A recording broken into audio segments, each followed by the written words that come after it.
Good morning, students. Today we are moving ahead, pushing the topic of mathematical logic. The part which we are entering today is the most important part of this chapter. Maximum number of questions are being asked from this portion of the chapter, and this portion or this section of the chapter means it has the most weightage among the papers. इसी में से questions ज़्यादा आते हैं. The concept is the same. So I go ahead with the mathematical logic. आज मैं आपसे switching circuits के बारे में बात करूँगा मैथमेटिकल लॉजिक में, और कैसे काम करते हैं स्विचिंग सर्किट्स, और कैसे इनका जो इन्फॉर्मेशन है उससे ट्रुथ टेबल और स्विचिंग टेबल बनाया जाता है.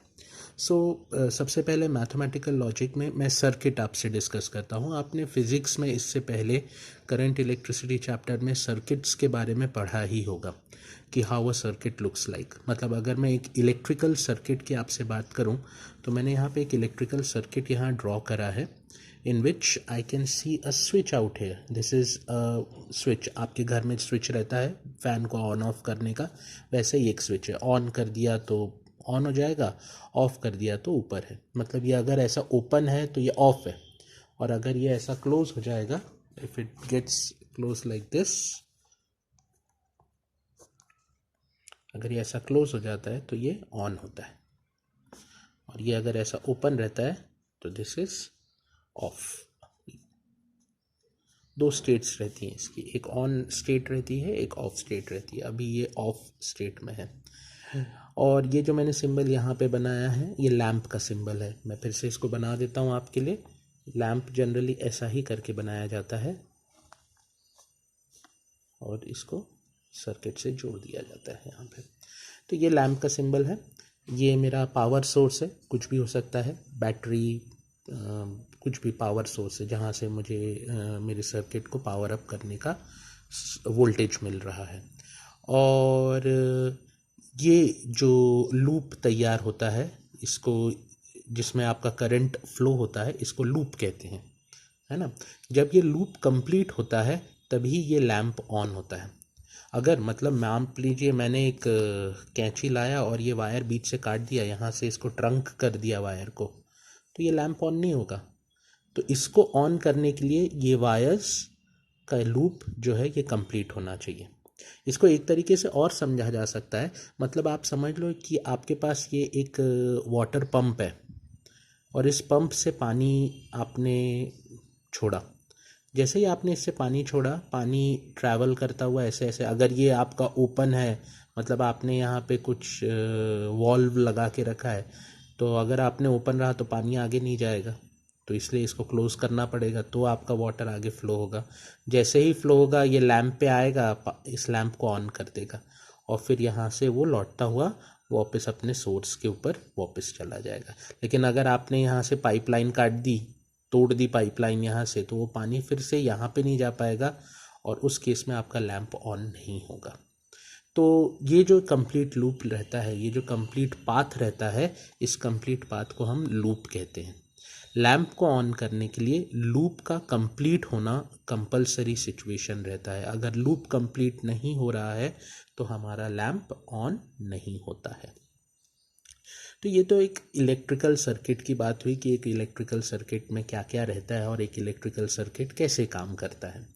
अब हमारा तो टॉपिक मैथमेटिक्स से रिलेटेड है, और the topic is mathematical logic. और मैं इसमें ये इलेक्ट्रिकल की बातें आपसे क्यों कर रहा हूँ, क्योंकि मेरे पास ऐसे क्वेश्चंस आते हैं पेपर में जिसमें मुझे एक इलेक्ट्रिकल सर्किट ड्रॉ करके दिया जाता है, और उस ड्रॉन इलेक्ट्रिकल सर्किट का मुझे मैथमेटिकल लॉजिकल स्टेटमेंट में उसको कन्वर्ट करके दिखाना पड़ता है. क्वेश्चन बहुत डायरेक्ट रहता है. आपको एक सर्किट दे दिया जाता है, बना के दे दिया जाता है वहाँ पे, जैसे कि ये क्वेश्चन है आप देख रहे होंगे, ये ऐसा एक सर्किट आपको बना के दे दिया गया, और आपसे बोला गया कि ये सर्किट को ऑब्जर्व करो और इस पर्टिकुलर सर्किट का एक mathematical logical statement draw up करो, इसका एक मैथमेटिकल लॉजिकल स्टेटमेंट बनाओ. तो अब बनाते कैसे हैं, बात वही है कि how to make up a logical statement from a given circuit, electrical circuit in which there is a lamp and a combination of switches. तो सबसे पहले जब आप कोई भी इलेक्ट्रिकल सर्किट देखते हैं तो सबसे पहले जो बात हमको सिखाई जाती है वो है सीरीज़ कनेक्शन पहचानना और पैरेलल कनेक्शन पहचानना, है ना। अभी जैसे ये दो स्विचेस मैंने आपके सामने बनाए हैं, ये दोनों स्विचेस सीरीज़ में कहलाते हैं। सीरीज़ का मतलब ये रहता है कि एक स्विच का नेगेटिव, अगर इस स्विच को पॉजिटिव नेगेटिव से ऐसा कर दूं, एक स्विच का नेगेटिव दूसरे स्विच के पॉजिटिव को कनेक्ट करता है। अगर ऐसा हो रहा है तो आपका जो सर्किट है, सर्किट में जो स्विचेस लगे हैं वो सीरीज़ कनेक्शन में माने जाते हैं। और लॉजिकल स्टेटमेंट्स में सीरीज़ कनेक्शन को एंड लॉजिकल कनेक्टिव की मदद से दिखाया जाता है। ये बात ध्यान रखिएगा कि लॉजिकल स्टेटमेंट में अगर आपको सीरीज़ कनेक्शन को रिप्रेजेंट करना है तो उसको रिप्रेजेंट करने के लिए जो लॉजिकल कनेक्टिव यूज़ होता है that is the end logical connective. Similarly यहाँ पे मैंने आपके सामने पैरेलल में दो स्विचेस बनाए हैं, एक ये वाला स्विच है, एक ये वाला स्विच है। क्लियरली दिख रहा है कि ये पैरेलल में है। पैरेलल की खासियत ये रहती है कि मान लीजिए आपने पानी यहाँ से डाला तो पानी यहाँ और यहाँ डिस्ट्रीब्यूट होता है। सीरीज़ कनेक्शन में पानी डिस्ट्रीब्यूट नहीं होता, वही पानी आगे चलता रहता है। लेकिन पैरेलल में देखो, अगर आपने यहाँ से वाटर गश करा अंदर, वाटर अंदर डाला यहाँ से, तो ये वाटर यहाँ पे आके इस पाइप में भी चला जाएगा ऊपर की तरफ और नीचे की तरफ पाइप में भी चला जाएगा। ये पैरेलल की पहचान रहती है। पैरेलल में हमेशा अगर आप इसको करंट को देखें या वाटर एनालॉजी से उसको समझने की कोशिश करें तो डिस्ट्रीब्यूशन हो जाता है वहाँ पे, ये जंक्शन पे जाके डिस्ट्रीब्यूशन हो जाता है। सीरीज़ में ऐसा डिस्ट्रीब्यूशन नहीं होता उसका। तो यहाँ पे ये जो दो स्विचेस मैंने लगाए हैं, both the switches are in parallel connections, both the switches are in parallel connection.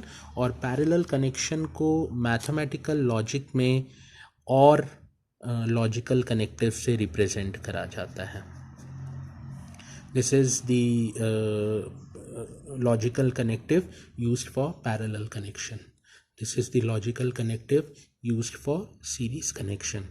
आपको करना, ये मैं आपको क्यों बता रहा हूँ, ये मैं इसलिए आपको बता रहा हूँ क्योंकि आपको जब सर्किट मिलेगा तो सबसे पहले सर्किट को देखकर आपको ये बात समझनी पड़ेगी कि the circuits, the switches which are involved in the circuit, how many of them are acting in series and how many of them are acting in parallel. These are the two most important things which we need to identify within a circuit when a circuit has been provided to us for making a logical statement, है ना। तो जब ये logical statement बनाने आने वाली बातें हो रही हैं तो सबसे पहले हमें ये बात देखनी पड़ेगी कि कितने स्विचेस सीरीज़ में लगे हैं और कितने स्विचेस पैरेलल में लगे हैं। अगर ये बात हमारे समझ में जल्दी आ जाती है तो हम बहुत आसानी से लॉजिकल स्टेटमेंट को फ्रेम कर सकते हैं। अब आपके पास जो भी इलेक्ट्रिकल सर्किट आएगा उसमें आपको क्या क्या दिखाई देगा, मैं आपको पहले से बता देता हूँ। स्विचेस दिखाई देंगे, लैंप दिखाई देगा, पावर सोर्स दिखाई देगा, है ना। और इनकी मदद से आप एक लॉजिकल स्टेटमेंट तैयार करेंगे। लॉजिकल स्टेटमेंट मतलब ऐसा कुछ एक स्टेटमेंट तैयार कर देंगे। ऐसा एक स्टेटमेंट आपको दिया, ये चीज़ जाएगा और आपसे एक्सपेक्टेड रहेगा आप ये चीज़ लिख के दिखा दो। तो कैसे लिखते हैं इसको, क्या तरीका है लिखने का, इसकी क्या कोई इसका स्टैंडर्ड है क्या कि ऐसे ही लिखना है, तो इसका वो ध्यान से देखिए। सबसे पहले इसका प्रोसीजर क्या रहता है। सबसे पहले आप अपने जो सर्किट आपको मिला गया है, जो भी जिसने आपको इलेक्ट्रिकल सर्किट प्रोवाइड करा है जिसका कि लॉजिकल स्टेटमेंट मैप करना है, तो सबसे पहले उसमें नंबर ऑफ़ स्विचेस आइडेंटिफाई करके उसको नंबरिंग दे दीजिए। इट कैन बी योर्स, आप अपने हिसाब से नंबरिंग दे सकते हैं, S1, S2, S3, S4। जैसे मेरे को यहाँ दो स्विचेस दिख रहे थे तो मैंने दोनों को S1, S2, चार दिख रहे होते तो S1, S2, S3, S4 नाम दे दिया। लैंप को नाम दे दीजिए L अगर एक ही लैंप है तो उसको सिर्फ L नाम दीजिए, अगर आपको 2 लैंप्स दिख रहे हैं तो L1 L2 नाम देंगे उनको, लेकिन लैंप को सिर्फ L नाम देंगे, small l, not capital L, small l की मदद से हमेशा लैंप रिप्रेजेंट होगा। और जो पावर सोर्स है उसको तो PS लिख सकते हैं, पावर सोर्स उसको कोई दिखाने की ज़रूरत नहीं पड़ती है, उसका लॉजिकल स्टेटमेंट में कोई पिक्चर नहीं आता।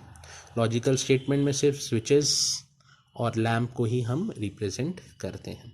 अब कैसे करते हैं ध्यान से देखिए, I will be explaining it to you. उसका लिखने का एक प्रोसीजर रहता है फॉर द बोर्ड एग्जाम्स, तो वो प्रोसीजर भी ध्यान से देखिए। अब जैसे एक एग्जांपल ये मैंने आपके सामने करा है, ये मैंने आपके सामने एक लॉजिकल सर्किट ड्रॉप करके रखा है, और लॉजिकल सर्किट में मैंने क्वेश्चन दिया है express the given circuit in the form of logical statement, means the electrical form of the circuit is in front of you. What has been required is convert this electrical form into the logical statement form. अब इसको कैसे convert करते हैं, सबसे पहले ध्यान से देखिए, मैंने जितने भी स्विचेस थे सबको नंबरिंग कर दिए, S1 S2 S3 S4, सारी स्विचेस पहले आइडेंटिफाई कर लिए कहाँ कहाँ थे, तो जहाँ जहाँ स्विचेस दिखाई दे रहे थे सारी जगह पे नंबरिंग कर दी, S1 S2 S3 S4। Lamp को भी नाम दे दिया है L, पावर सोर्स को कुछ देने की ज़रूरत नहीं है। अब सबसे पहले इसको लिखते कैसे हैं, कॉपी में स्टार्ट कैसे करते हैं, आपको हर स्विच को या लैंप को जो आपने अल्फ़ाबेट से रिप्रेजेंट करा है उसको डिफाइन करना पड़ता है कि उसका मतलब क्या है।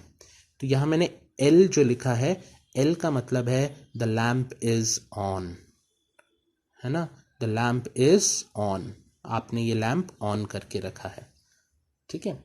ये जो P स्विच है, हर एक स्विच जो रहता है वो उसको हम एक स्टेटमेंट मान लेते हैं, मतलब ये स्विच एक स्टेटमेंट है, ये वाला स्विच भी एक स्टेटमेंट है, ये हर क्वेश्चन में करना है, ये वाला स्विच भी एक स्टेटमेंट है, ये वाला स्विच भी एक स्टेटमेंट है।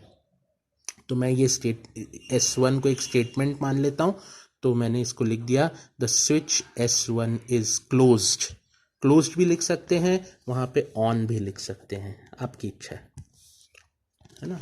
तो L के लिए आपने लिखा the lamp is on, P के लिए दिखा the switch S1 is on, दूसरे को S2 Q कह दिया और the switch S2 is closed और ऑन। तीसरा स्विच R दिख रहा था S3, उसको कहते हैं the switch S3 is closed और ऑन।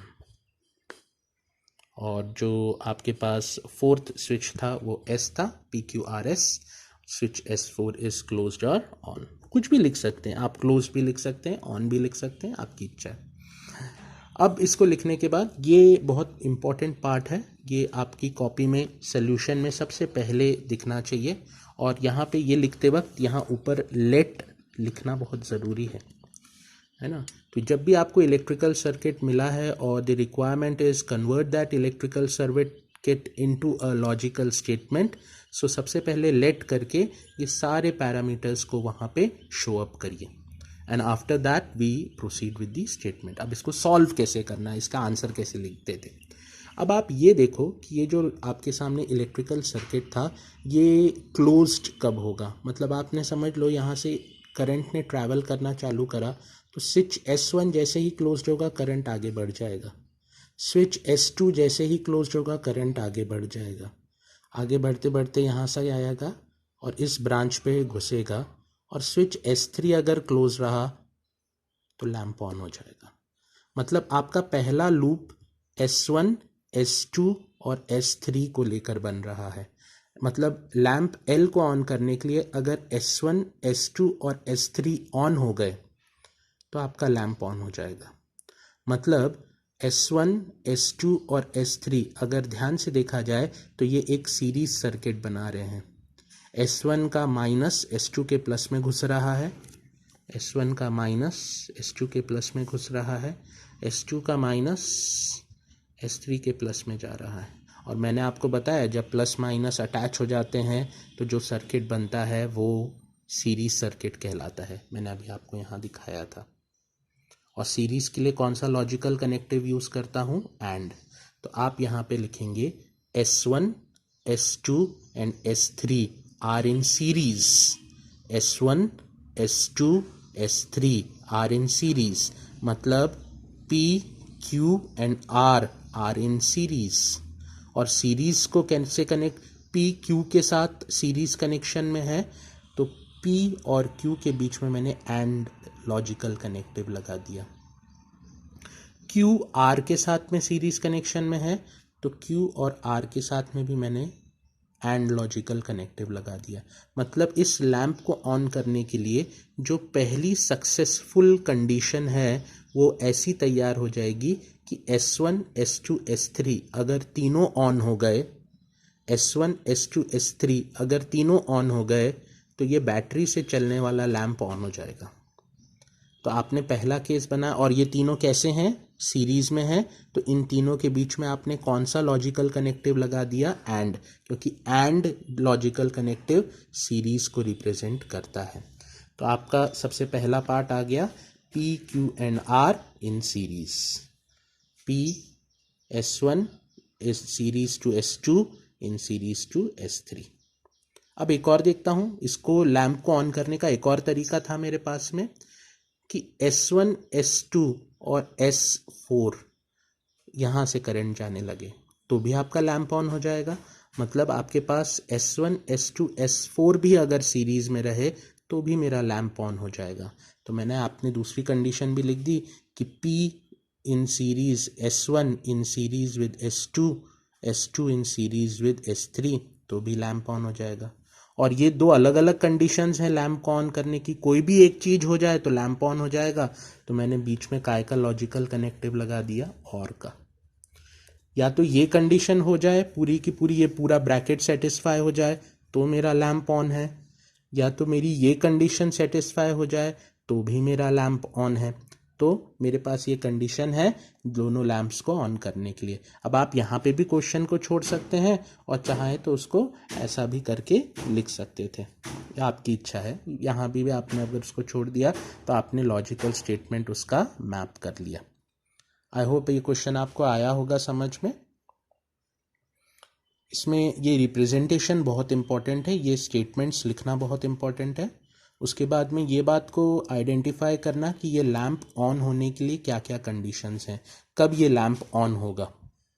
ठीक है, अब ऐसा ही एक और एग्जांपल आपके साथ डिस्कस कर रहा हूँ। This is the again different logical circuit in front of you. एक मैंने आपके सामने इलेक्ट्रिकल सर्किट बनाया है, और इस इलेक्ट्रिकल सर्किट से रिक्वायरमेंट ये है कि यार इसका लॉजिकल स्टेटमेंट बना दो, है ना। इसका लॉजिकल स्टेटमेंट आपको बनाना है। अभी लॉजिकल स्टेटमेंट जब आप लिखा करोगे, फाइनल आंसर लिखोगे, तो फाइनल आंसर के आखिरी में हमेशा इक्विवेलेंट टू L लिख देना। मतलब लैंप L ऑन करने के लिए ये कंडीशंस रहती हैं। तो अब कैसे इसको करते हैं, इसको कैसे देखते हैं, ध्यान से देखिए, how to go about it. अब यहाँ पे थोड़ा सा अलग है, मैंने स्विच S1, S2 तो लिखे हैं, लेकिन S3, S4 नहीं लिखे। आप अगर यहाँ पे देखें, मैंने S1 लिखने के बाद यहाँ ऊपर एक डैश लगाया है, और S2 लिखने के बाद में यहाँ पे ऊपर एक डैश लगाया है। इसका मतलब ये रहता है कि ये जो S1 स्विच है और ये जो S2, S1 डैश स्विच है, ये कॉम्प्लीमेंट में है। कॉम्प्लीमेंट का मतलब ये रहता है कि अगर ये ऑन हुआ तो ये ऑफ हो जाएगा, अगर ये ऑन हुआ तो ये ऑफ हो जाएगा, और अगर ये ऑन हुआ तो ये ऑफ हो जाएगा। ये कॉम्प्लीमेंट का फ़र्क रहता है।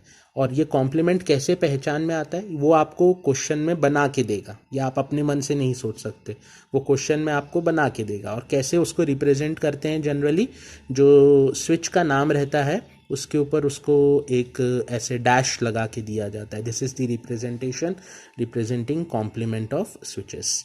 तो यहाँ पे देखो S1 एंड S1 डैश दो स्विचेस हैं, एक का नाम S1 है, एक का नाम S1 डैश है ना। S3, S4 नाम नहीं दिया यहाँ पे। आप ऐसे नहीं कर सकते S1, S2, S3, S4, ये वो आपको ये करके देगा क्वेश्चन में। तो आपको ये बात देखनी है कि हाँ ये कॉम्प्लीमेंट में है। ठीक है, सिमिलरली यहाँ पे भी दो स्विचेस हैं, S2 है और S2 डैश है, ये भी कॉम्प्लीमेंट में है। अगर ये ऑन होगा तो ये ऑफ होगा, और अगर ये ऑन होगा तो वो ऑफ होगा। ठीक है, कॉम्प्लीमेंट में रहता है। अब कॉम्प्लीमेंट को, इसको लिखने का वही तरीका रहता है। सबसे पहले आप एक लिखेंगे, एक statement, let L is equals to lamp L is on, इसको L कहेंगे आप। और सबसे पहला स्टेटमेंट ऐसे ही लिखेंगे, let the lamp is on, L is lamp is on. फिर आप दूसरा स्टेटमेंट लिखेंगे, P let the switch S1 is on, P let the switch S1 is on. ये उसका दूसरा स्टेटमेंट हो जाएगा। उसका तीसरा स्टेटमेंट हो जाएगा नगेशन P, है ना। ये बात ध्यान से देखिए, मैंने यहाँ लिखी है। पहला हो गया let L lamp is on, पहला स्टेटमेंट लिख दिया P switch S1 is on. और जो स्विच S1 है वो कॉम्प्लीमेंट है, तो उसको नगेशन P से रिप्रेजेंट करते हैं। ये बात ध्यान रखना आप, जब आपको कॉम्प्लीमेंट स्विचेस दिखाई देते हैं, जैसे कि यहाँ पे और यहाँ पे आपको कॉम्प्लीमेंट स्विचेस दिखाई दे रहे हैं, so these are represented with the help of the complement switch रहता है, उसको हम नेगेशन सिंबल की मदद से रिप्रेजेंट करते हैं।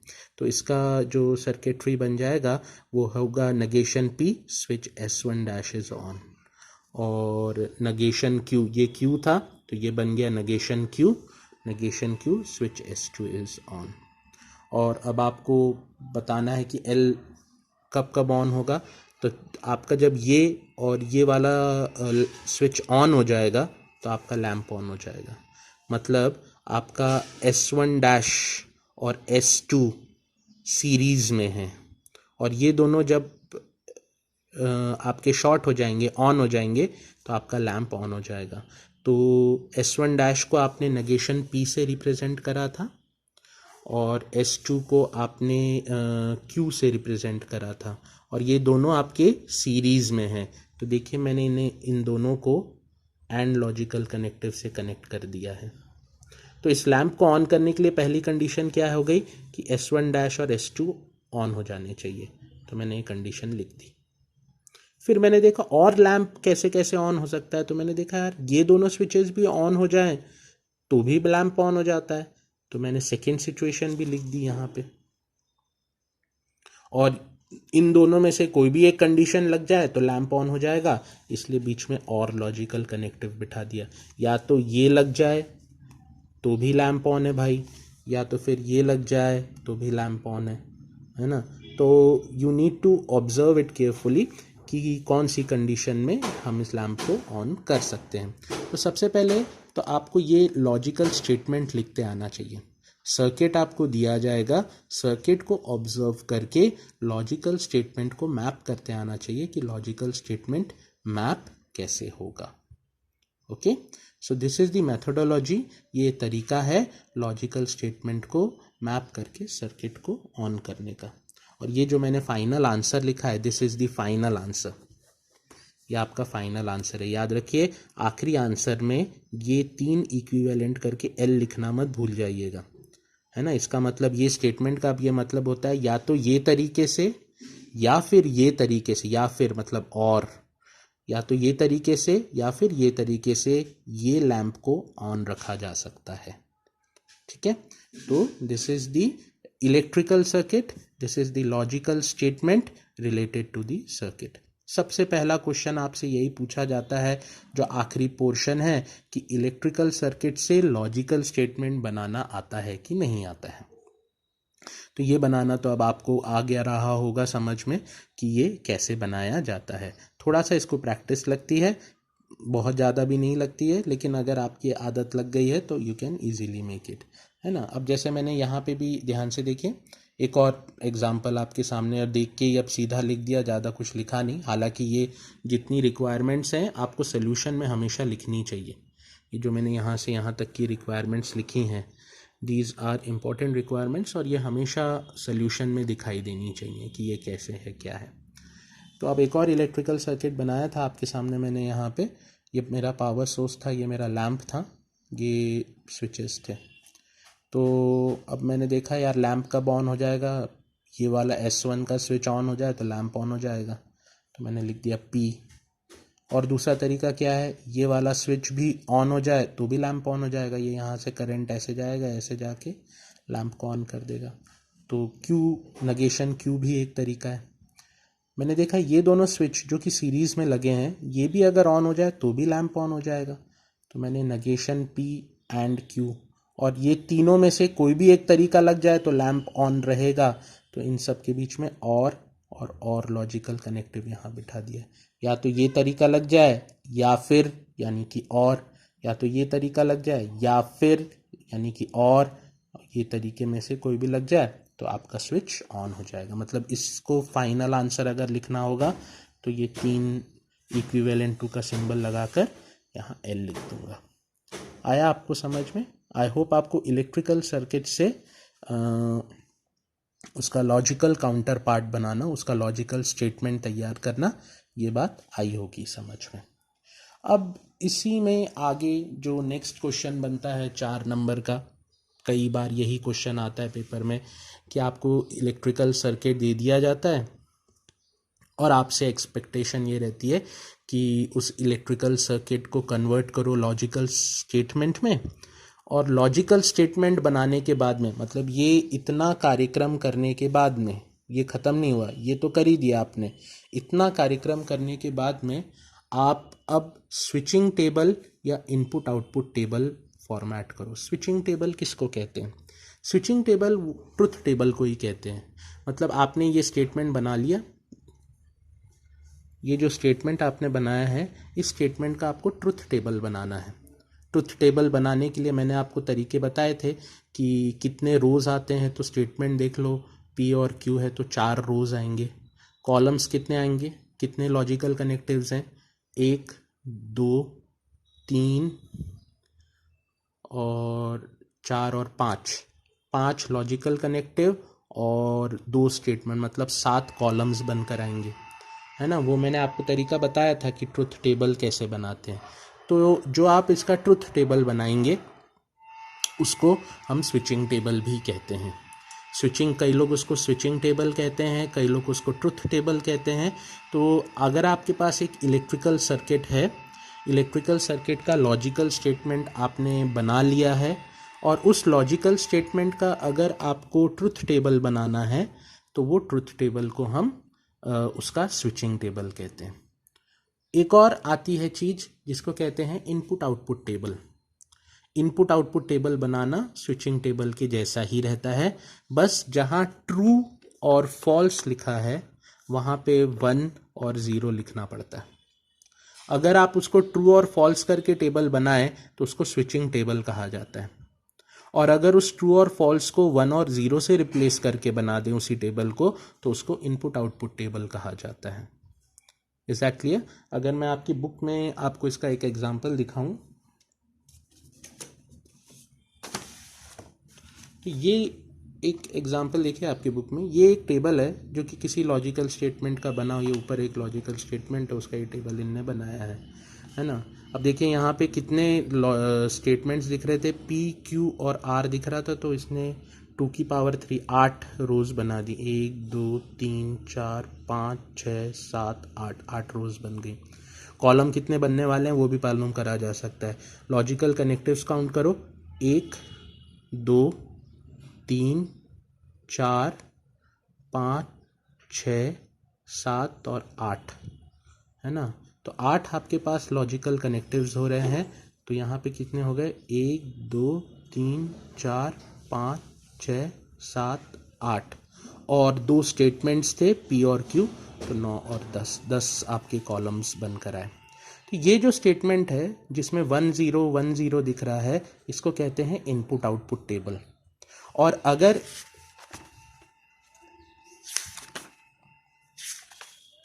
आप ऐसा टेबल बना दो तो इसको कहते हैं, जिसमें 1 0 नहीं, ट्रू और फॉल्स दिखता है, इसको कहते हैं स्विचिंग टेबल। तो जब स्विचिंग टेबल आपको लिख कर दिया है तो वहाँ पे आप ट्रू और फॉल्स लिखना, और जब आपको 1 0 वाला टेबल, इनपुट आउटपुट टेबल सामने वाला पूछ रहा है तो आप 1 0 से उसको रिप्रेजेंट करना।